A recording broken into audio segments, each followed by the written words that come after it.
आसामनि गिबि मन्त्रि डक्टर हिमन्त बिश्व शर्माया सानसेनि हाबाफारिजों क'क्राझार आरो चिरां जिल्लायाव दावबायफैदों। दिनै फुंबिलि समाव गिबि मन्त्रि डक्टर हिमन्त बिश्व शर्माया क'क्राझार सदर सहरनि बागानसालियाव गोदानै लुनाय बाथौ थानसालिखौ बेखेवनानै होयो।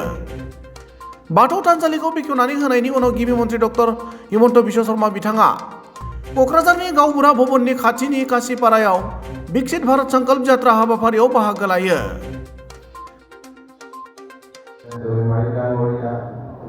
खगेन रामसेर डांगरिया, मंगल सिंह हाजवारी डांगरिया, पुनर्निर्मित बाथौ थानसालिर शुभ उद्বোधन उपलक्षे आयोजित मांगलिक अनुष्ठाনত उपस्थित থাকিবলৈ পাই মই নিজকে ধন্য অনুভৱ কৰিছোঁ। এই পবিত্ৰ মুহূৰ্তত মই উপস্থিত ভক্তপ্ৰাণ ৰাইজৰ প্ৰতি ভক্তিভৰা প্ৰণিপাত জনাইছোঁ। কোকৰাঝাৰৰ বাথৌ থানচালি মন্দিৰে আমাৰ আধ্যাত্মিক জীৱনধাৰা শক্তিশালী কৰি আহিছে। 1994 চনত নিৰ্মাণ হোৱা এই মন্দিৰ অঞ্চলটোৰ জনসাধাৰণৰ বাবে এক গুৰুত্বপূৰ্ণ আধ্যাত্মিক অনুষ্ঠান। বিটিআৰ চৰকাৰৰ 5 কোটি টকা অনুদানেৰে এবিঘা ভূমিত এই মন্দিৰটো পুনৰ নিৰ্মাণ কৰি বিশেষভাৱে আয়োজিত পূজা অৰ্চনাৰে এই থানচালি ভক্তপ্ৰাণ ৰাইজৰ সেৱাত উৎসৰ্গা কৰিবলৈ যি পদক্ষেপ গ্ৰহণ কৰিলে মই তাৰ শলাগ লৈছোঁ।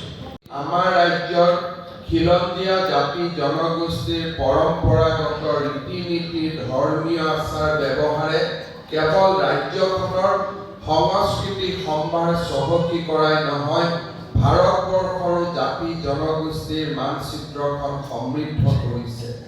তদুপৰি এক চহকী জৈৱ বৈচিত্ৰ্যৰ অংগ হিচাপে অসমৰ খিলঞ্জীয়া জাতি জনগোষ্ঠীসমূহৰ সমূহীয়া আচাৰ আৰু শৈলীসমূহৰ নিজস্ব কিছু বিশিষ্টতা আছে। এই বৈশিষ্ট্যসমূহক স্বীকৃতি প্ৰদান কৰাৰ লগতে তাৰ সংৰক্ষণ, সুৰক্ষা আৰু প্ৰসাৰৰ দিশত আমি সকলোৱে মনোনিৱেশ কৰাটো সময়ৰ আহ্বান। এই বিষয়ত গভীৰ উপলব্ধিৰে ৰাজ্য চৰকাৰে খিলঞ্জীয়া আৰু জনজাতীয় বিশ্বাস আৰু সংস্কৃতিৰ পুষ্টি, উত্থান, সংৰক্ষণ আৰু সংবৰ্ধনৰ বাবে সম্পূৰ্ণৰূপে উৎসৰ্গিত এক প্ৰশাসনিক বিভাগ হিচাপে খিলঞ্জীয়া আৰু জনজাতীয় বিশ্বাস আৰু সংস্কৃতি নামৰ বিভাগটো গঠন কৰিছে। এই বিভাগৰ জৰিয়তে খিলঞ্জীয়া ধৰ্মীয় আৰু আধ্যাত্মিক অনুষ্ঠানসমূহৰ সংৰক্ষণৰ দিশত আমি একাধিক পদক্ষেপ গ্ৰহণ কৰিছোঁ। বিটিআৰৰ পৰিষদীয় চৰকাৰে কোকৰাঝাৰৰ এই বাথৌ থানচালিৰ পুনৰ নিৰ্মাণৰ জৰিয়তে লোৱা পদক্ষেপক ই আমাক সকলোকে এক বিশেষ প্ৰেৰণা প্ৰদান কৰিছে, যাৰ বাবে মই পুনৰ এবাৰ বিটিআৰ চৰকাৰৰ শলাগ লৈছোঁ। সকলো ভক্তপ্ৰাণ ৰাইজক মই পুনৰ এবাৰ মোৰ ভক্তিভৰা প্ৰণাম জনাইছোঁ।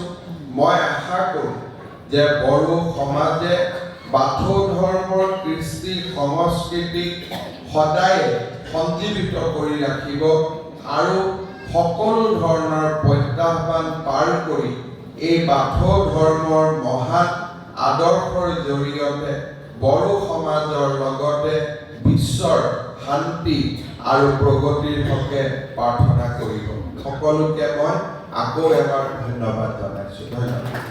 প্ৰধানমন্ত্ৰী নৰেন্দ্ৰ মোদী ডাঙৰীয়াই 15 নৱেম্বৰৰ পৰা সমগ্ৰ ভাৰততে বিকশিত ভাৰতৰ সংকল্প যাত্ৰা অনুষ্ঠিত কৰিছে। এই বিকশিত ভাৰত সংকল্প যাত্ৰাত আমি বিভিন্ন চৰকাৰী আঁচনিৰ বিষয়ে বুজ ল'ব পাৰোঁ আৰু কেইবাখনো চৰকাৰী আঁচনিৰ বাবে আমি নিজক পঞ্জীয়নভুক্ত কৰিব পাৰোঁ। বিশেষকৈ উজ্জ্বলা গেছ, আমাৰ বিভিন্ন বীমা আঁচনি, আয়ুষ্মান ভাৰত, আয়ুষ্মান অসমৰ কাৰ্ড, এই গোটেইবিলাক আমি এই বিকশিত ভাৰত সংকল্প যাত্ৰাৰ পৰা সংগ্ৰহ কৰিব পাৰোঁ। মই আশা কৰোঁ যে আমাৰ ৰাইজে এই বিকশিত ভাৰত সংকল্প যাত্ৰাৰ সম্পূৰ্ণ সুবিধাখিনি গ্ৰহণ কৰিব। আজি নালাগে, আজি আমি UPPLৰ আমাৰ আছে, আমাৰ BTR চৰকাৰৰ আজি এনিভাৰ্চাৰী, তাতে কম পলিটিকেল কথা।